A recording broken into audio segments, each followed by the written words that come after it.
So good evening and welcome back to another session. Last के जो 5 session अभी तक हुए हैं उसमें फर्स्ट पार्ट जो था हमारा बेसिक कंप्यूटर, ऑपरेटिंग सिस्टम और नेटवर्क एंड इंटरनेट के बारे में सारी चीज़ें हम डिस्कस कर चुके हैं। जो एक साइबर सिक्योरिटी वाला टॉपिक है, वो वैसे तो आपके सिलेबस में नहीं है पर उसको हम अलग से कवर करेंगे क्योंकि वो भी एक इम्पोर्टेंट पार्ट है। तो साइबर सिक्योरिटी वाला जो टॉपिक होगा वो किसी दिन अलग से क्लास रख के हम उसको कवर करेंगे। ये वाला जो टाइम है हमारा इसमें जो कोर सिलेबस है आपका वो करा जा रहा है कंप्लीट। तो आज से जो सेशन है हमारा इसमें हमारा पार्ट 2 चालू हो रहा है। Part 2 is about Microsoft office word. Mainly यहाँ पे एमएस वर्ड के बारे में जितनी भी चीज़ें हैं बेसिक से बिल्कुल बेसिक से लेकर के चाहे वो टेक्स्ट एडिटिंग हो, स्टार्टिंग में पैराग्राफ एडिटिंग हो, डॉक्यूमेंट एडिटिंग हो, पेज सेटअप हो, पेज लेआउट हो, फिर उसके बाद में मेल मर्ज आता है, मेल मर्ज के बाद में फिर और थोड़ी जो चीज़ें रह जाती हैं इसमें ग्राफ, चार्ट्स वगैरह और इमेजेस और ऑब्जेक्ट्स को इंसर्ट करना। कई सारी चीज़ें, कई सारी छोटी-छोटी चीज़ें इसमें हैं, जो हम through out the sessions cover करेंगे। मोस्ट प्रोबेबली इसके 2 से 3 सेशन होंगे एमएस वर्ड, फिर उसके बाद चालू होगा एमएस एक्सेल। एमएस एक्सेल में काफ़ी सारी चीज़ें हैं, वर्ड में बहुत ज़्यादा कुछ नहीं है। एक्सटेंसिवली इसको हम कवर करेंगे, जितने ज़्यादा से ज़्यादा ऑप्शंस इसमें हैं हम कर सकते हैं और इसके अलावा सारी चीज़ें इसमें हम कवर करेंगे। एक्सेल में काफ़ी कुछ है, सेल रेफरेंसिंग, फ़ॉर्मूलाज़, फंक्शंस, फिर उसके बाद में पाइवट टेबल्स, डेटा समराइज़ करना, चार्ट्स एंड ग्राफ्स, अलग-अलग तरह के चार्ट्स एंड ग्राफ्स होते हैं और भी कई सारी चीज़ें एक्सेल में हैं, डेटा वैलिडेशन लगाना, मैक्रोज़ रिकॉर्ड करना और भी ढेर सारी चीज़ें एक्सेल में हैं। सॉर्टिंग एंड फ़िल्टरिंग बहुत इम्पोर्टेंट चीज़। वो कवर करने के बाद में फिर होगा हमारा Microsoft office power point. Power point में किस तरीके से स्लाइड बनाई जाती है, मेनली उसमें 2 ही चीज़ें होती हैं आपके लिए। एक तो है स्लाइड ट्रांज़िशन और दूसरा है स्लाइड एनिमेशन। ये 2 मेन चीज़ें होंगी जिसको हम कवर करेंगे। So without wasting any time start करते हैं हम अपने सेशन को। तो सबसे पहले तो माइक्रोसॉफ्ट ऑफिस सूट के बारे में बात कर लेते हैं। सूट का मतलब सिंपल सा होता है कोई पैकेज। माइक्रोसॉफ्ट ऑफिस का बेसिक प्रोडक्टिविटी का एक पैकेज दिया गया है। यस, किसी को कुछ पूछना? सर हाँ, ग्रुप कितना? में मैसेज आ रहे हैं कि ज्वाइन नहीं हो पा रहा। अच्छा, 1 सेकंड में अभी देख लेता हूँ।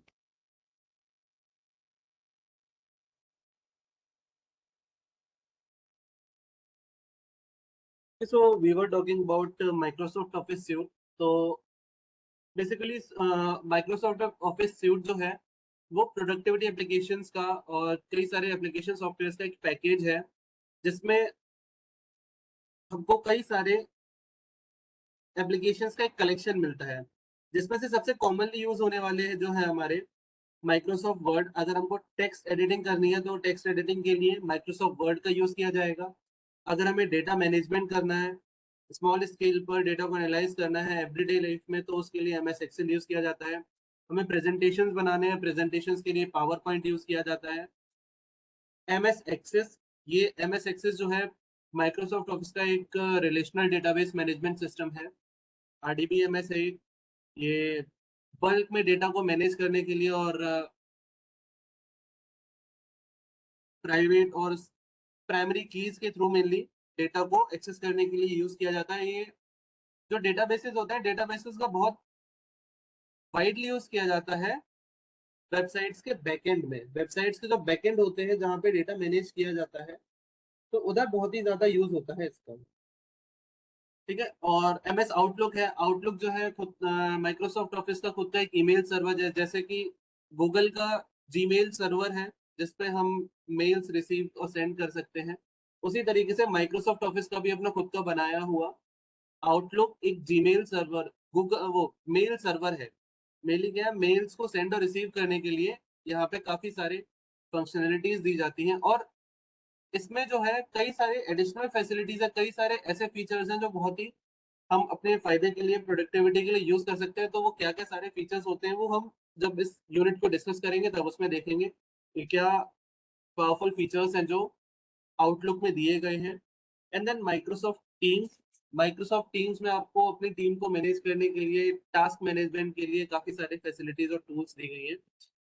तो मेनली क्या है, Microsoft Office suit is a comprehensive collection of productivity applications developed by Microsoft, designed to facilitate various tasks in both professional and personal environment। तो पर्सनल और प्रोफेशनल एनवायरनमेंट दोनों में इसका यूज है।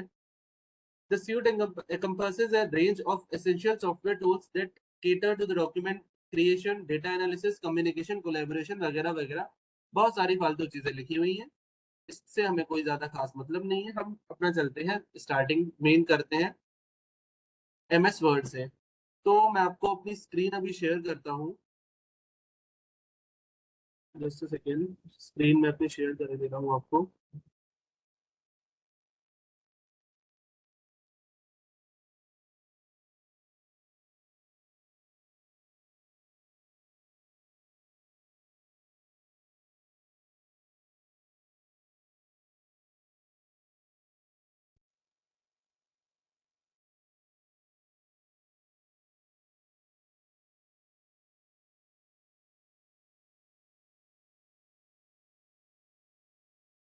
मेरी स्क्रीन विजिबल है सभी को?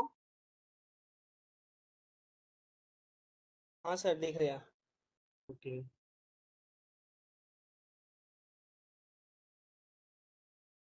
तो वर्ड एप्लीकेशन विंडो में ओपन कर लेता हूँ। सबसे पहले तो काम है जो एमएस वर्ड का एप्लीकेशन विंडो है उसका जो यूजर इंटरफेस है, उस यूजर इंटरफेस को समझना और किस कंपोनेंट को क्या कहा जाता है। सबसे पहले तो और सबसे इंपॉर्टेंट यही चीज आती है। माइक्रोसॉफ्ट ऑफिस वर्ड की एक विंडो मेरे सामने अभी ओपन है, एक डॉक्यूमेंट मैंने ओपन करके रखा है। इसमें अलग अलग जो यूजर इंटरफेस पर कंपोनेंट्स हमको दिखाई दे रहे हैं, क्या क्या उसमें चीजें होती हैं, क्या कुछ किसी कंपोनेंट को कहा जाता है, वो नाम बहुत जरूरी है याद रखना। तो सबसे पहले अगर देखा जाए तो जो ऊपर साइड में जो मेरा कर्सर है, जहाँ पे बिल्कुल टॉप लेफ्ट कॉर्नर में माइक्रोसॉफ्ट वर्ड का लोगो है। एंड देन उसके बाद में एक ऑटो सेव बटन आता है। ऑटो सेव बटन क्या है, आप अपनी फाइल को ऑटोमेटिकली सेव कर सकते हैं ड्राइव पे। अगर ये आपने जो फाइल है अपनी, इस फाइल को आपने वन ड्राइव, वन ड्राइव क्या है, गूगल ड्राइव की तरह ही क्लाउड स्टोरेज सॉफ्टवेयर है, जहाँ पे आप क्लाउड पे अपने डेटा को बैकअप कर सकते हो, स्टोर कर सकते हो। तो अगर आपने वन ड्राइव पे अपनी फाइल को लोकेट कर रखा है, वहां पे स्टोर कर रखा है, तो ऑटोमेटिकली आपकी फाइल सेव होती रहेगी। और आपके लैपटॉप में से अगर डेटा ये इरेज भी हो जाता है तो वो आपको इजिली मिल जाएगा वन ड्राइव के थ्रू। वन ड्राइव पे अपनी आईडी बना सकते हैं आप, फ्री ऑफ कॉस्ट बन जाती है वो, कोई प्रॉब्लम नहीं। 5 GB आपको वहाँ पे फ्री स्टोरेज मिलता है, हालांकि कम है थोड़ा। गूगल ड्राइव में 15 GB फ्री स्टोरेज मिलता है, यहाँ पे आपको सिर्फ 5 GB मिलेगा।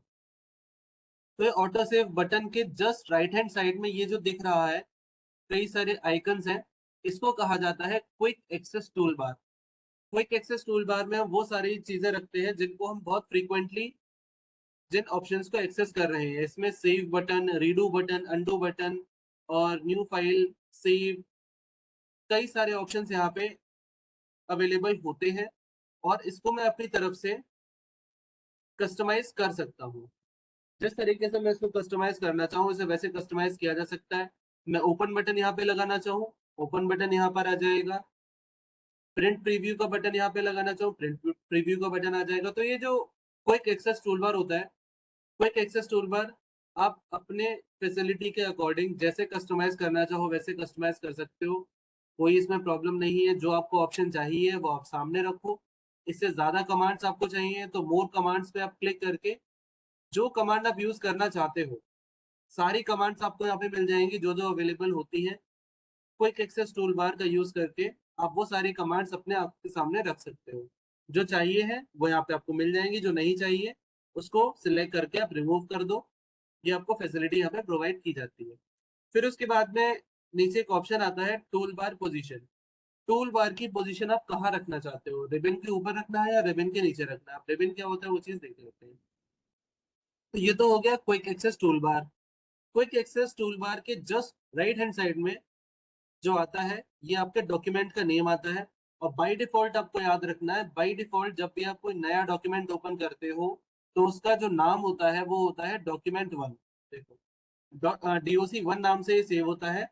और जो एक्सटेंशन होता है वर्ड फाइल का वो होता है .docx। ये दो चीजें इंपॉर्टेंट है, दो याद रखनी है कि अगर आप कोई भी पहला डॉक्यूमेंट अपना ओपन कर रहे हो तो उसका जो बाय डिफॉल्ट नेम आता है डॉक्यूमेंट का वो आता है डॉक्यूमेंट वन। और ये जो डॉक्यूमेंट MS वर्ड की जो फाइल होती है, MS वर्ड की फाइल का बाय डिफॉल्ट एक्सटेंशन होता है .docx। ये दोनों स्टैटिक चीजें हैं, ये याद रखनी है। उसके जस्ट राइट हैंड साइड पे आता है सर्च टूल बार।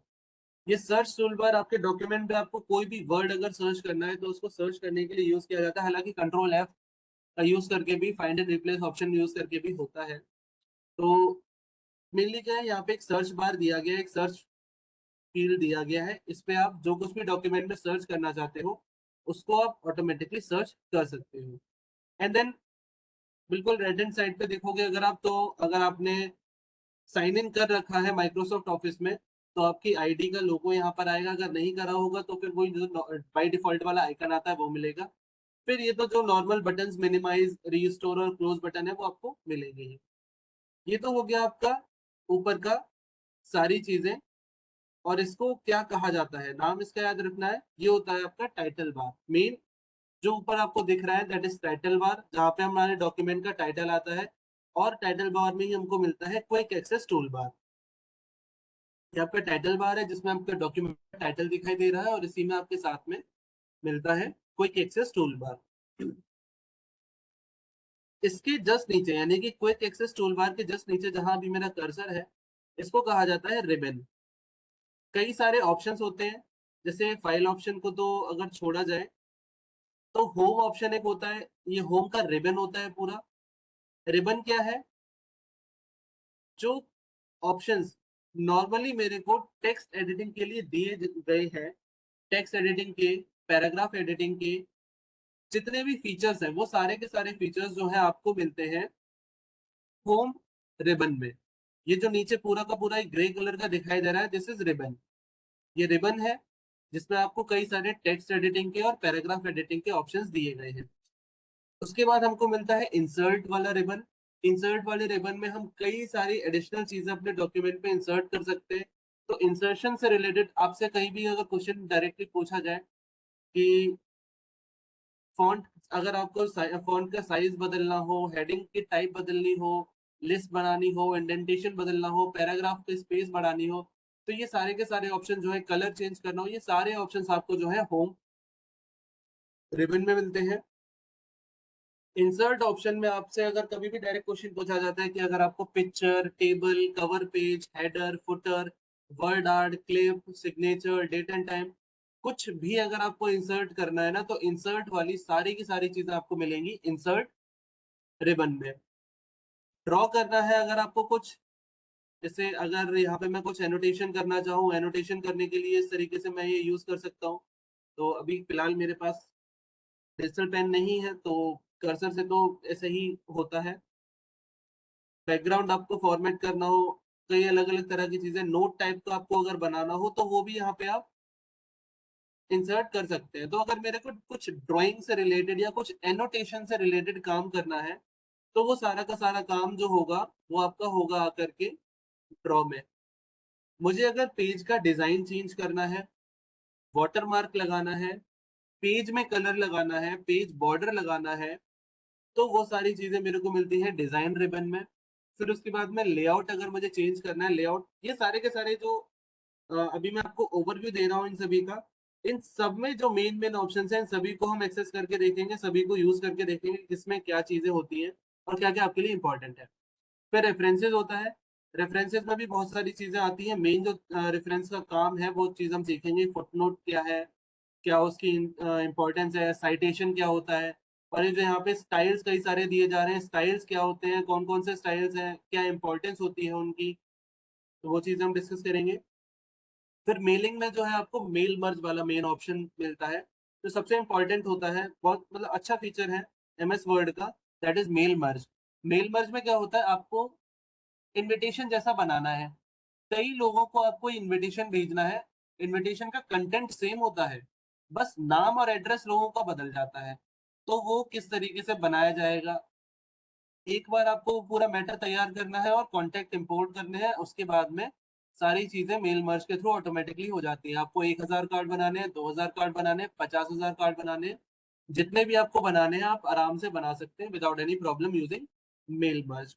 फिर उसके बाद में एक हमको मिलता है रिव्यू टैब। रिव्यू टैब की क्या इंपॉर्टेंस है, कहाँ ये यूज़ होता है? बहुत ज़्यादा इसमें खास फीचर्स नहीं है। मेन जो इसका फीचर्स है, एक तो spelling and grammar check and then track changes, ये दो ऑप्शंस होते हैं, ये दो इंपॉर्टेंट ऑप्शंस होते हैं।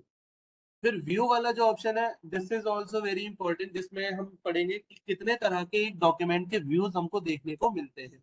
तो कई सारे व्यूज हैं, मैं क्या देखना चाहता हूँ, किस तरीके से देखना चाहता हूँ, वो सारी की सारी मेरे को चीजें मिलेंगी व्यू रिबन में।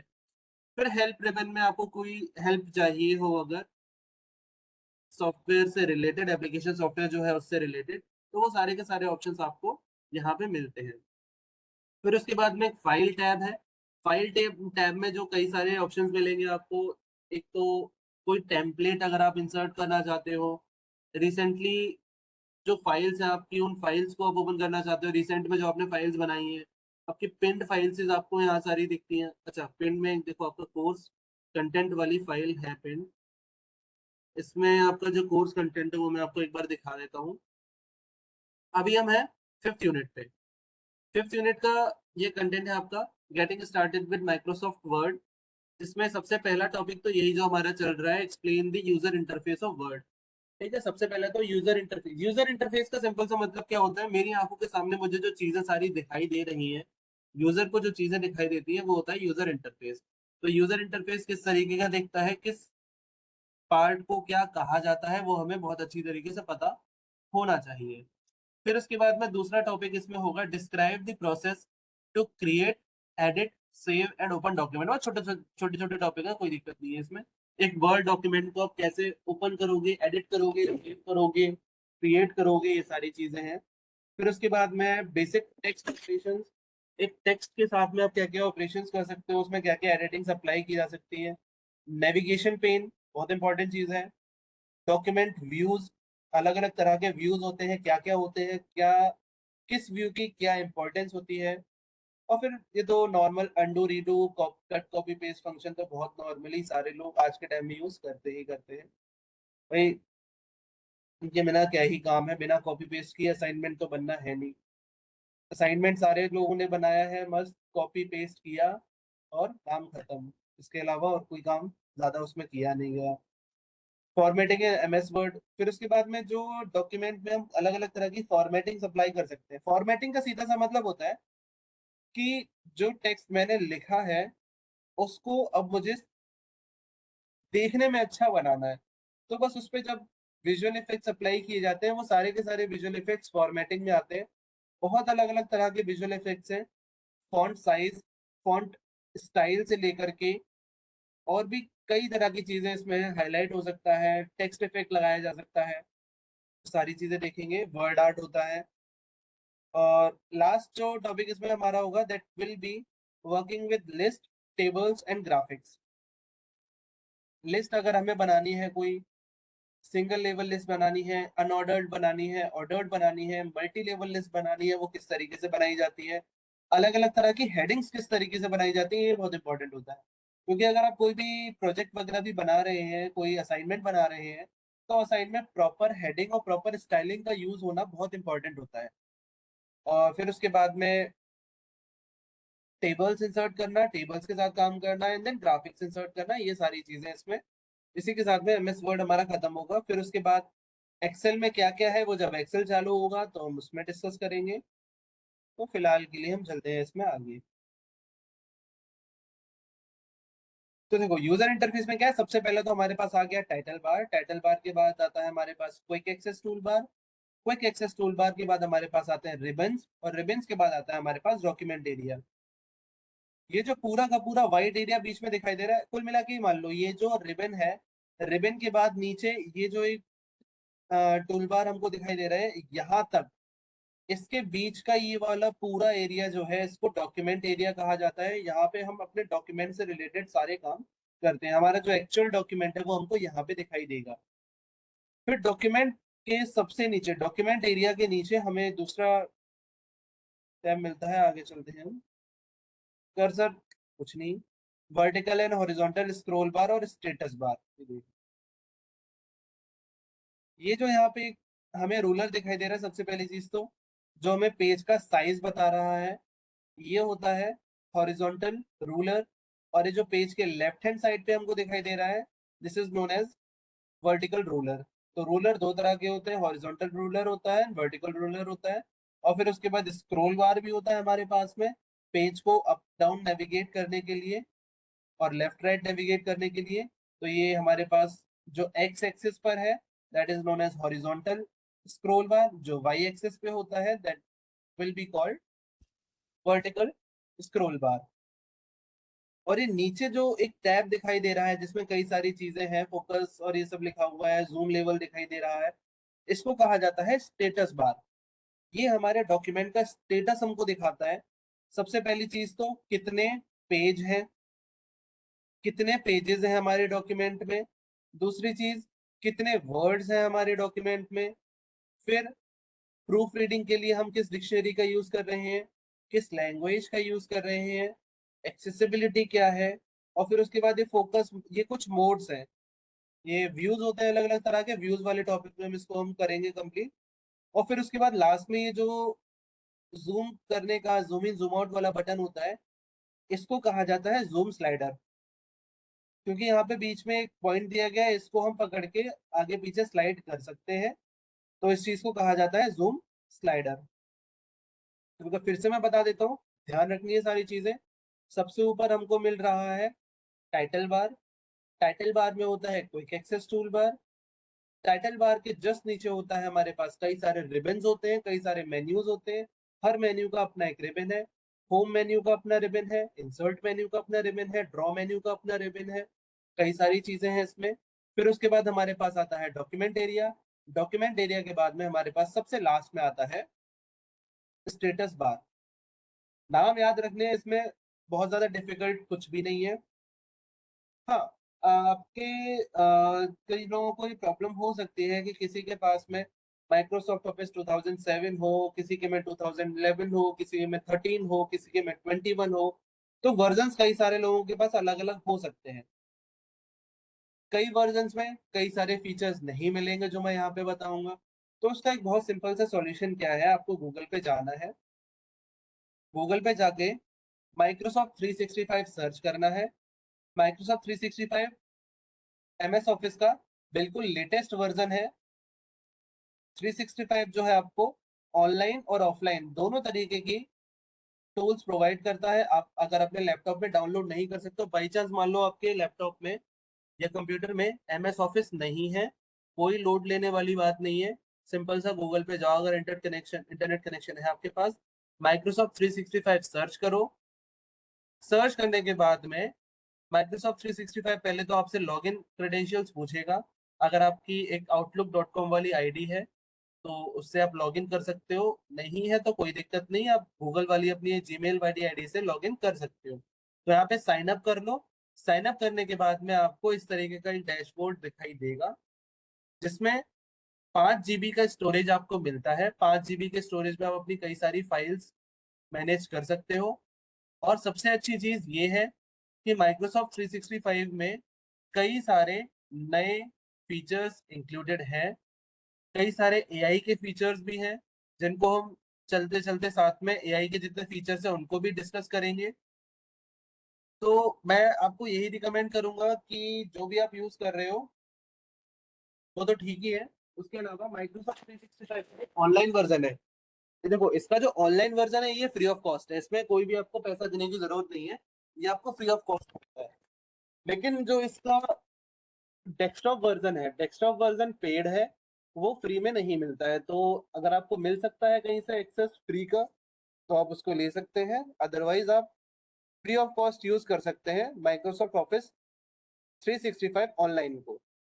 तो इस तरीके का डैशबोर्ड आपको दिखाई देगा। डॉक्यूमेंट एक नया मैं ओपन कर लेता हूँ।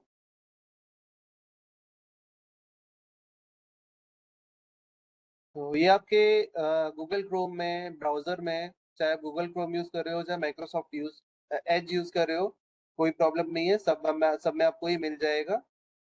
और यहाँ पे देखो, इस तरीके का ये आपको यहाँ पे मिलेगा इंटरफेस इसका।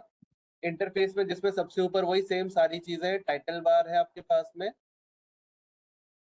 सबसे ऊपर टाइटल बार मिलेगा। बाय डिफॉल्ट इसका जो भी नाम आ रहा है वो आ रहा है डॉक्यूमेंट 4। डॉक्यूमेंट 4 इसलिए आ रहा है क्योंकि मेरे पास डॉक्यूमेंट 1 2 3 मैंने ऑलरेडी बना के रखे हुए हैं, तो उनको मैंने रीनेम किया नहीं है, जिस वजह से ये 4th डॉक्यूमेंट है। तो डॉक्यूमेंट 4 इसका नाम आ रहा है। और ये जो स्टोर हो रहा है, कहाँ पे स्टोर हो रहा है? वन ड्राइव पर। माइक्रोसॉफ्ट ऑफिस का अपना खुद का जो क्लाउड स्टोरेज सॉफ्टवेयर है वन ड्राइव, ये वहां पे जाके स्टोर हो रहा है। और लेफ्ट हैंड साइड में आपको एक टैब भी मिलेगा। इसको आप क्लिक करके ऑफिस 365 के जितने अलग टूल्स हैं वो सारे टूल्स आपको मिल जाएंगे, जिसमें Outlook, OneDrive, Clipchamp, Designer, Word, Excel, PowerPoint, OneNote, Forms, Calendar, To Do वगैरह सारी चीजें इसमें आपको मिल जाएंगी। और भी कई सारे एप्स हैं, इनको आप अपने तरफ से अपने आप एक्सप्लोर कर सकते हो। सर्च बटन यहाँ पे भी दिया हुआ है, और बाई 365 का ऑप्शन आ रहा है, उससे तो कोई अपने को काम है नहीं। फिर उसके बाद नीचे देखो वही सारे सेम मेन्यूज हैं। आपको फाइल मेन्यू मिलेगा, होम मेन्यू मिलेगा, होम मेन्यू के सारे रिबन्स हैं, रिबन में जितने ऑप्शंस हैं। इंसर्ट मेन्यू आपको यहाँ पे मिल जाएगा, लेआउट मिल जाएगा, रेफरेंसेस मिल जाएगा, रिव्यू, व्यू, हेल्प, सारी चीजें यहाँ पे आपको मिल जाएंगी जैसे आपको मैंने दिखाई है वहां पे। तो ऑनलाइन आप यूज करोगे तो इसमें कई सारे एडिशनल फीचर्स हैं जो आपको मिलेंगे, जिसमें आप वॉइस टाइपिंग भी कर सकते हो आराम से। आपको क्या करना है, सिर्फ बोलते जाना है। जिस लैंग्वेज में भी आप करना चाहोगे आप उसको आराम से कर सकते हो, बोलते रहो आराम से, आपका डॉक्यूमेंट टाइप होता रहेगा एनएलपी का यूज करके। ठीक है, चलो तो मेन हम आगे चालू करते हैं। आगे हमारे पास क्या है, ये यूआई एलिमेंट्स हमने डिस्कस कर लिए, जूम स्लाइडर हो गया, व्यू ऑप्शंस हो गए, हॉरिजॉन्टल और वर्टिकल रूलर हो गया है। उसके बाद में आगे हम चलते हैं टेक्स्ट ऑपरेशंस की। अगर बात की जाए तो टेक्स्ट फॉर्मेटिंग के लिए या टेक्स्ट को इंसर्ट करने के लिए हमारे पास ना कई सारे ऑप्शंस हमको दिए गए हैं। तो डायरेक्टली हम यहाँ पे चलते हैं और इसको हम डिस्कस करते हैं। जस्ट सेकेंड, मैं अभी आता हूँ।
हेलो, मेरी आवाज आ रही है? यस सर, आ रही है। स्क्रीन दिखाई दे रही है ना? गेस्टर हाँ हो गया सर। बीच में। हाँ सर, दिखाई दे रहे। ओके,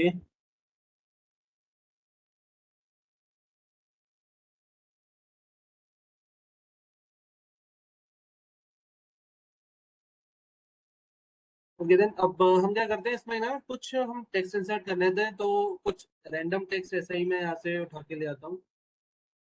रैंडम टेक्स्ट लिख लेता हूँ मैं, कुछ भी मेरे को चाहिए।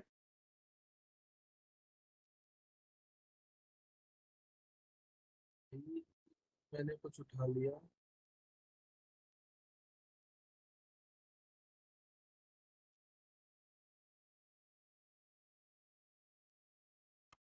तो कुछ भी ऐसे ही मैंने रैंडम टेक्स्ट यहाँ पे एक डमी टेक्स्ट इंसर्ट कर लिया है। एंड इसमें क्या है, मेरे को जो ऑपरेशंस बताए गए वो ऑपरेशंस परफॉर्म करने हैं।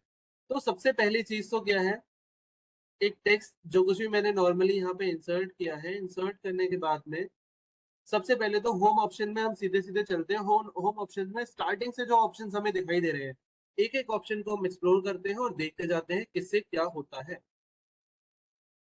ठीक है, सबसे पहले तो जो ऑप्शन हमें दिखाई दे रहा है वो है अंडू का। अंडू ऑप्शन क्या है, अभी मैंने कुछ एक्टिविटी परफॉर्म की और मैं एक स्टेप वापस जाना चाहता हूँ। कुछ एक्टिविटी मैंने परफॉर्म करी और मैं थोड़ा आगे बढ़ा और मुझे वापस जाना है, अपना जो भी टास्क मैंने किया है उसको अंडू करना है। तो उसके लिए अंडू ऑप्शन का यूज किया जाता है। नॉर्मली क्या है, शॉर्टकट कीज इनकी नोट करते चले जाओ, शॉर्टकट की बहुत पूछी जाती है एग्जाम्स में।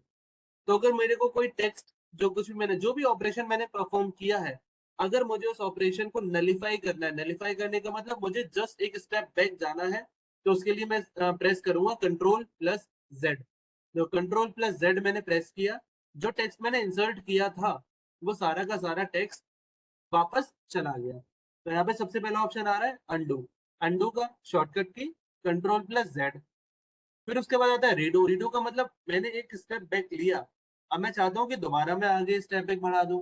तो उसके लिए सिंपली हम क्या करेंगे, रीडू ऑप्शन हम यूज करेंगे। तो रीडू के लिए शॉर्टकट की सिंपल सी है कंट्रोल प्लस वाई।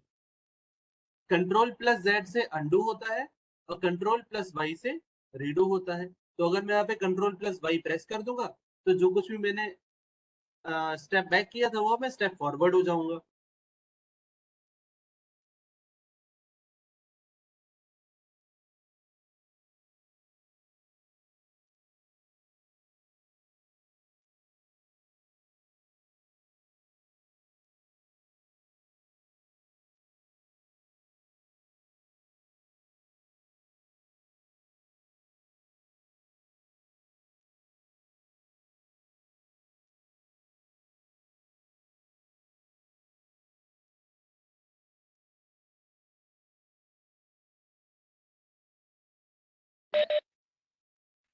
वॉइस नहीं आ रही।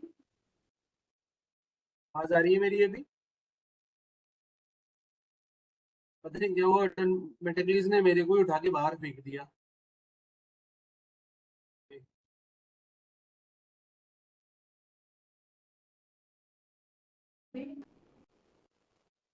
स्क्रीन शेयर करता हूँ मैं दोबारा।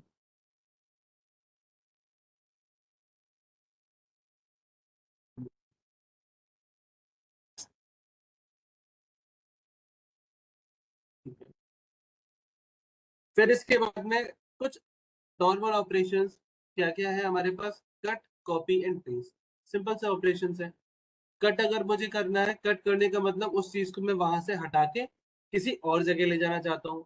कॉपी करने का सिंपल सा मतलब है वो चीज मैं वहां पे भी रखना चाहता हूँ और उसकी जस्ट एक डुप्लीकेट इमेज में बना करके कहीं और भी ले जाना चाह रहा हूँ। तो कॉपी करने के लिए क्या है, सबसे पहले तो मुझे टेक्स्ट को सिलेक्ट करना पड़ेगा। तो मान लो मेरे को इतना टेक्स्ट है, हमें पूरा का पूरा टेक्स्ट कॉपी करना है। कॉपी करने के लिए कंट्रोल प्लस सी शॉर्टकट की है, मैंने प्रेस किया, एंटर दबा के मैं जहां पे भी इसको ले जाना चाहता हूँ वहां पे जाके कंट्रोल प्लस वी प्रेस करूंगा। सिंपल सा इंसर्ट हो जाएगा वहां पे भी। तो ये मैंने अभी किया कॉपी। अब मैं क्या करता हूँ, इसका इतना पार्ट में उठा करके दूसरे वाले सेंटेंस का इतना पार्ट में यहाँ से हटाना चाहता हूँ। हटाना है मुझे, कहीं और ले जाना है। हटाने के लिए मुझे इसको मूव करना पड़ेगा, मूव के लिए कट करना होगा। तो इसको मैंने यहाँ से कट किया और पेस्ट कर दिया। तो कॉपी पेस्ट और कट पेस्ट दो चीजें होती है यहाँ पे। कोई भी टेक्स्ट अगर मैं कॉपी या पेस्ट करना चाहता हूँ उसके लिए सबसे पहले मुझे उसको सिलेक्ट करना पड़ेगा। सिलेक्ट करने के बाद में देखो यहाँ पे मेरे को ऑप्शंस मिले, कट का मिल रहा है, कॉपी का मिल रहा है और एक होता है फॉर्मेट पेंटर। फॉर्मेट प्रिंटर अभी हम देखेंगे। फॉर्मेटिंग अगर मेरे को कॉपी करनी है तो फॉर्मेट प्रिंटर ऑप्शन का यूज किया जाएगा। और पेस्ट के ऑप्शंस मेरे को दो मिल रहे हैं। पेस्ट के मेरे को दो ऑप्शंस मिल रहे हैं। पहला ऑप्शन मेरे को मिल रहा है पेस्ट का, और दूसरा ऑप्शन मिल रहा है पेस्ट टेक्स्ट ओनली। तो देखो, मान लो मैंने ये वाला पार्ट यहाँ से कॉपी किया, ये जो बोर्ड में लॉरेम इप्सम लिखा हुआ है इसको मैं ऐसे कॉपी करता हूँ और कहीं और ले जा करके मैं पहले तो कर रहा हूँ नॉर्मल पेस्ट। इसका भी एक्सटेंशन चाहिए होगा, इसे काम करिए। कंट्रोल वी करता हूँ, कंट्रोल शिफ्ट वी करता हूँ, एक्सटेंशन की जरूरत नहीं है।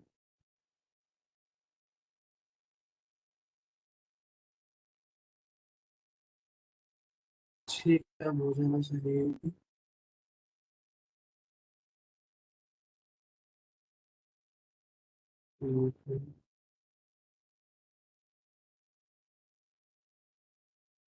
ठीक है, इन दोनों में डिफरेंस अभी हमको थोड़ा सा आगे चल के समझ में आएगा, जब इसमें थोड़ी सी फॉर्मेटिंग में अप्लाई करूंगा कि पेस्ट और पेस्ट टेक्स्ट ओनली का मतलब क्या है। पेस्ट टेक्स्ट का मतलब सिंपल सा ये है, जैसे कई बार ऐसा होगा एक्सेल में, मेन कई बार ऐसा होता है कि हम कोई चीज कॉपी पेस्ट कर रहे होते हैं और हम एक फॉर्मूला को भी उठा के ले आते हैं।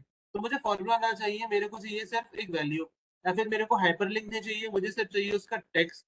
तो वहां पे मैं क्या करूंगा, सिर्फ पेस्ट टेक्स्ट ओनली का ऑप्शन सिलेक्ट करूंगा, ताकि सिर्फ टेक्स्ट पेस्ट हो, उसके साथ में और जो चीजें हैं वो पेस्ट ना हो। उसके बाद फॉर्मेटिंग के कई सारे ऑप्शंस और मेरे को मिलते हैं। देखो, कहीं भी मेरे को अगर फॉर्मेटिंग अप्लाई करनी है तो फॉर्मेटिंग अप्लाई करने के लिए मेरे को सबसे पहले उस टेक्स्ट के पोर्शन को सिलेक्ट करना पड़ेगा जहां पे मेरे को फॉर्मेटिंग अप्लाई करनी है। अंडू हमने देख लिया, रीडू हमारा हो गया, पेस्ट हो गया, कट हो गया, कॉपी हो गया, फॉर्मेट प्रिंटर अभी हमने छोड़ा हुआ है। ठीक है, आगे चलते हैं। फिर उसके बाद कई सारे ऑप्शंस हमें फॉन्ट वाले में, पहले हमें मिला अंडू, फिर उसके बाद हमें मिला क्लिपबोर्ड। ठीक है, क्लिपबोर्ड क्या होता है, कोई बताना चाहेगा? What do you mean by clipboard, या क्लिपबोर्ड की क्या खासियत होती है, किस लिए क्लिपबोर्ड को यूज किया जाता है कंप्यूटर्स में? कोई बताना चाहेगा? वर्ड पे लाइन आ जाती। किस लिए? सर क्लिपबोर्ड जब क्या कहते हैं कट कॉपी पेस्ट करते हैं तो जो कीबोर्ड पे सिलेक्ट हो जाता है ना, मतलब जो रह जाता है सिलेक्टेड आइटम्स जो प्रीवियस वाले होते हैं वो क्लिपबोर्ड होता है। देखो, मेनली क्लिपबोर्ड क्या होता है, क्लिपबोर्ड की जो बिल्कुल स्पेसिफिक कीवर्ड आपको यूज करना है ना, वो यूज करना है टेम्पररी स्टोरेज एरिया। ध्यान रखना है क्लिपबोर्ड क्या है। क्लिपबोर्ड का मतलब होता है टेम्पररी स्टोरेज एरिया। ये चीज ध्यान रखना है। तो से लिख दिया, क्लिपबोर्ड होता है टेम्पररी स्टोरेज एरिया। होता क्या है इसमें, जब भी मैं कोई चीज कट कॉपी या पेस्ट कट कॉपी करता हूं, तो वो चीज कट या कॉपी होने के बाद जितना एरिया, मान लो मैंने इतना टेक्स्ट सिलेक्ट किया, इसको मैंने कॉपी किया, ये कॉपी होने के बाद एक टेम्पररी स्टोरेज एरिया में जाती है। ऐसा नहीं है कि डायरेक्ट मैंने आज कॉपी किया और तुरंत जहां पे पेस्ट किया वहां पे, यहाँ से कूद के वहां पहुंच जाएगी तुरंत, इस तरीके से नहीं होता है। जो भी चीज मैं कट या कॉपी कर रहा हूँ ना, वो चीज पहले उठा के उसकी एक कॉपी बनाई जाती है एक टेम्पररी स्टोरेज एरिया में, जिसे बोला जाता है क्लिपबोर्ड। फिर जब मैं जहां पे भी पेस्ट करना चाहूँ, उस चीज को उठा करके वहां पेस्ट कर दिया जाता है। हम गूगल से कोई चीज कॉपी करके लाते हैं और उसको लाके वर्ड में पेस्ट कर देते हैं, तो वो ऐसा नहीं है कि वो डायरेक्टली गूगल से उठ करके वहां पे पेस्ट हो रहा है। गूगल से जो भी चीज कॉपी की जा रही है उसको मेरे कंप्यूटर सिस्टम के एक टेम्पररी स्टोरेज एरिया क्लिपबोर्ड में कॉपी किया जा रहा है, एक उसकी कॉपी वहां बनाई जा रही है। उसकी कॉपी वहां बनाए जाने के बाद में वहां से उठा करके फिर वो हमको दिया जा रहा है जहां पे भी हम उसको पेस्ट कर रहे हैं वहां पे। तो ये होता है क्लिपबोर्ड, ध्यान रखना है ये चीज। ठीक है, टेक्स्ट एडिटिंग के कई सारे ऑप्शन है। टेक्स्ट एडिटिंग अगर मेरे को अप्लाई करनी है, मेरे को अगर फॉर्मेटिंग अप्लाई करनी है, तो उसके लिए मेरे पास सबसे पहले क्या हो, वो टेक्स्ट सिलेक्टेड होना चाहिए जहां पे मैं अप्लाई करना चाहता हूँ। तो सबसे पहला ऑप्शन मेरे को मिलता है बोल्ड का। मुझे टेक्स्ट अगर बोल्ड करना है तो वो थोड़ा सा डार्क दिखने लगेगा। बोल्ड के लिए शॉर्टकट की Ctrl+B। इटैलिक अगर मुझे करना है तो Ctrl+I। Ctrl+I ऑप्शन का यूज किया जाएगा। तो इटैलिक में क्या है, ये नॉर्मल से थोड़ा सा तिरछा दिखने लगता है। अगर मुझे अंडरलाइन करना है तो अंडरलाइन के लिए Ctrl+U कीवर्ड यूज, शॉर्टकट की यूज की जाएगी। फिर उसके बाद एक ऑप्शन होता है स्ट्राइक थ्रू। स्ट्राइक थ्रू में टेक्स्ट किस तरीके का दिखता है, मान लो मैंने ये जो भी टेक्स्ट लिखा था और मुझे इसको गलत दिखाना है। कई जगह के एप्लीकेशंस होते हैं इसके, तो मैं सिलेक्ट कर लेता हूँ यहाँ तक। ये मैंने लिखा था और मुझे कुछ इस तरीके से इसको दिखाना है, लिखा है और उसको कटा हुआ दिखाना है कुछ किसी मेन पर्पज से। तो यहाँ पे यूज किया जाता है स्ट्राइक थ्रू। स्ट्राइक थ्रू की शॉर्टकट की क्या है, Ctrl+Shift+X। शॉर्टकट कीज बहुत पूछी जाती हैं, इसको याद रखना है अच्छे से। तो स्ट्राइक थ्रू शॉर्टकट की यहाँ पे यूज जो होगी इसके लिए वो होगी Ctrl+Shift+X। फिर उसके बाद में इसके ऊपर ऑप्शन है फॉन्ट नेम। मेरे को अगर फॉन्ट चेंज करना है, कई सारे फॉन्ट्स यहाँ पे अवेलेबल होते हैं। जो मैं फॉन्ट यहाँ पे अप्लाई करना चाहूंगा, सबसे पहले तो मेरे को टेक्स्ट को सिलेक्ट करना पड़ेगा। सिलेक्ट करने के बाद में जो टेक्स्ट मैं अप्लाई करना चाहता हूँ वो टेक्स्ट यहाँ पे अप्लाई कर सकता हूँ, वो यहाँ पे अप्लाई हो जाएगा। टेक्स्ट का मुझे साइज बढ़ाना है तो साइज इंक्रीज किया जाता है। साइज इंक्रीज करने के लिए शॉर्टकट की Ctrl+Shift के साथ में ग्रेटर देन वाला अगर सिंबल में प्रेस करूंगा, Ctrl+Shift+ग्रेटर देन, ये साइज इंक्रीज करता है फॉन्ट का। Ctrl+Shift<लेस देन वाला सिंबल साइज को डिक्रीज करता है। ये दो चीजें ध्यान रखनी है। सिंपल सा यहाँ पे बटन भी दिया हुआ है। ग्रो फॉन्ट साइज, अगर मुझे फॉन्ट का साइज ग्रो करना है तो Ctrl+Shift ग्रेटर देन वाला सिंबल, और अगर मुझे फॉन्ट का साइज श्रिंक करना है तो Ctrl+Shift<लेस देन वाला सिंबल। और अगर मैंने जितनी भी फॉर्मेटिंग लगाई है मुझे वो सारी की सारी फॉर्मेटिंग हटानी है क्लियर फॉर्मेटिंग का। इसमें मैं जैसे ही क्लिक करूंगा, मैंने जितनी फॉर्मेटिंग उसमें लगाई थी सारी की सारी फॉर्मेटिंग हट जाएगी, यानी कि सारा मेकअप हट जाएगा। जो ओरिजिनल फॉर्म है वो हमें सामने दिखाई देने लगेगा। तो अगर मैंने जितनी एडिटिंग लगाई है मुझे हटानी है तो उसके लिए क्लियर फॉर्मेटिंग ऑप्शन का यूज किया जाता है। फिर आता है चेंज केस का ऑप्शन। चेंज केस का ऑप्शन क्या है, भाई मैंने कोई सेंटेंस लिखा हुआ है, सेंटेंस का मैं केस चेंज करना चाहता हूँ। अभी इसको मैं क्या है, इस वाले में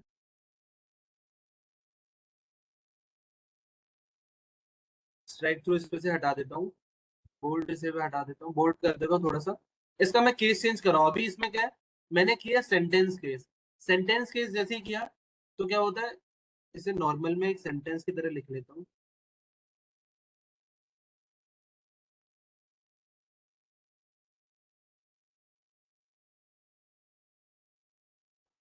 सब पे से फॉर्मेटिंग हटा देते हैं और इसको जो है थोड़ा इसका साइज में इंक्रीज कर लेता हूँ।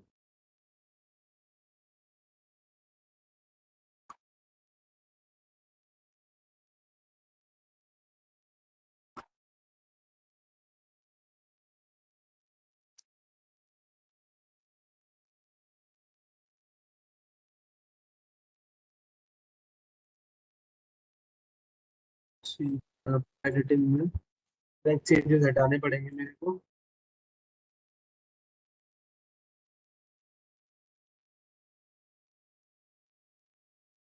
ओके, तो इसको मैं सिलेक्ट कर लेता हूँ। सिलेक्ट करने के बाद मैं इसका केस चेंज करता हूँ। अभी मैंने इसको किया सेंटेंस केस।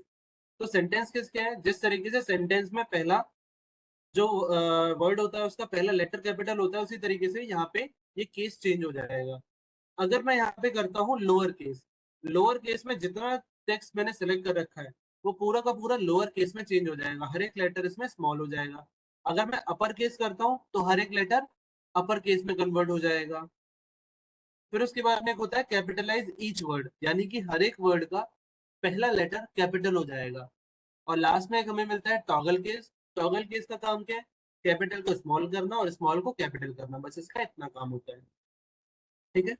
फिर इसके बाद में एक हमारे पास है आगे हमें दिया गया है ऑप्शन, ठीक है, मुझे कुछ इस तरीके का लिखना है। मान लो जो केमिकल फॉर्मूलाज होते हैं, मैं केमिकल फॉर्मूलाज अगर लिखना चाहता हूँ, H2O लिखा मैंने, ठीक है, H plus O2 to H2O, कुछ इस तरीके का मैंने केमिकल फॉर्मूला लिखा। एक इक्वेशन लिख लेता हूँ मैं। इक्वेशन कैसी? x plus y whole square equals to x square plus y square plus 2ab। इसको थोड़ा सा मैं फॉन्ट इंक्रीज ले रहा हूँ। तो कुछ इस तरीके से यहाँ पे लिखते हैं, लेकिन ये जो नंबर यहाँ पे लिखे हुए हैं, जितने भी केमिकल फॉर्मूलाज हम लिखते हैं, केमिकल फॉर्मूलाज में क्या होता है, ये जो नंबर्स होते हैं, ये नंबर्स बेस लाइन से नीचे आने चाहिए। ठीक है, ये जो नंबर्स हैं ये सारे के सारे बेस लाइन से नीचे आने चाहिए।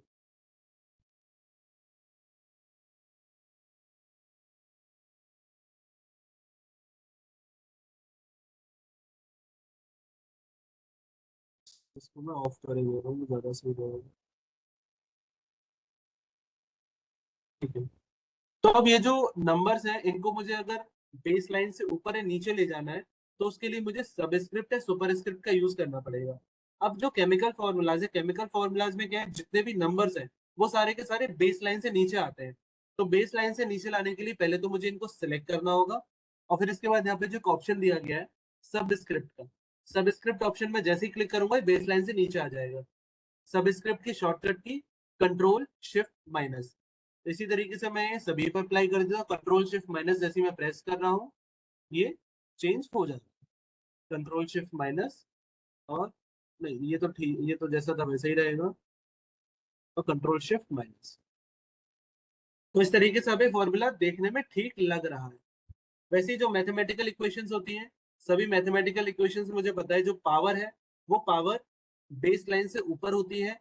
तो इसलिए मेरे को यहाँ पे क्या करना पड़ेगा, इसको सुपर स्क्रिप्ट में ले जाना पड़ेगा। सुपर स्क्रिप्ट में ले जाने के लिए ये ऑप्शन मेरे को सामने दिया गया है, और इसकी शॉर्टकट की है control shift plus. Control shift के साथ में जैसे ही मैं प्लस प्रेस करूंगा, जो भी टेक्स्ट है जो मैंने सिलेक्ट कर रखा है वो पहुंच जाएगा सुपर स्क्रिप्ट। तो ये जो फॉर्मूला जिस तरीके से दिखना चाहिए, फॉर्मूला उस तरीके से मेरे को दिखाई दे रहा है। अगर मुझे इसको हाईलाइट करना है, हाईलाइट करने के लिए मैं जो हाईलाइट ऑप्शन लेना चाहूँ, तो देखो यहाँ से हाईलाइट कर सकता हूँ। और अगर मुझे फॉन्ट का कलर बदलना है, तो फॉन्ट का कलर यहाँ से बदला जा सकता है। पहले तो उसको सिलेक्ट करें, ये देखो यहाँ से फॉन्ट का कलर बदल गया, हाईलाइट हो गया, फॉन्ट का कलर भी बदल गया। अगर मैं इस पे से अब सारी फॉर्मेटिंग हटाता हूँ, क्लियर फॉर्मेटिंग ऑप्शन पे क्लिक करता हूँ, तो जितनी फॉर्मेटिंग मैंने लगाई है सारी की सारी फॉर्मेटिंग हट जाएंगी, एक्सेप्ट द हाईलाइट। हाईलाइट को छोड़ के जितने भी फॉर्मेटिंग मैंने यहाँ पे अप्लाई की थी वो सारी की सारी फॉर्मेटिंग अब हट चुकी है। सिर्फ हाईलाइट वाली जो ऑप्शन था वो यहाँ पे रह गया। तो ये चीज आपको ध्यान रखनी है कि अगर मैं क्लियर फॉर्मेटिंग ऑप्शन पे क्लिक करता हूँ, तो कौन सी फॉर्मेटिंग पे कोई अफेक्ट नहीं आता है, तो वो होता है हाईलाइट। तो ये सारे एक एक नंबर के आपके क्वेश्चंस हैं जो डायरेक्ट एग्जाम में आपसे पूछे जा सकते हैं, ये आपको ध्यान रखने हैं। तो आज की क्लास में हम इतना ही रखते हैं। बाकी फिर कल पैराग्राफ एडिटिंग और स्टाइल से जो रिलेटेड सारी चीजें उसको हम देखेंगे, और जो यहाँ पे हमारे ऑप्शंस रह गए उनको हम कवर करेंगे। एंड देन फिर उसके बाद रेफरेंसेस, इंसर्ट वगैरह बाकी सारी चीजें जो है एक एक करके हम देखते जाएंगे। तो आज की क्लास में इतना ही हम रखते हैं। किसी को अगर कोई भी डाउट हो तो आप पूछ सकते हो। और ये जो सेशन है इसका रिकॉर्डेड वीडियो आपको मिल जाएगा यूट्यूब चैनल पे, उसका लिंक मैं आपको भी शेयर कर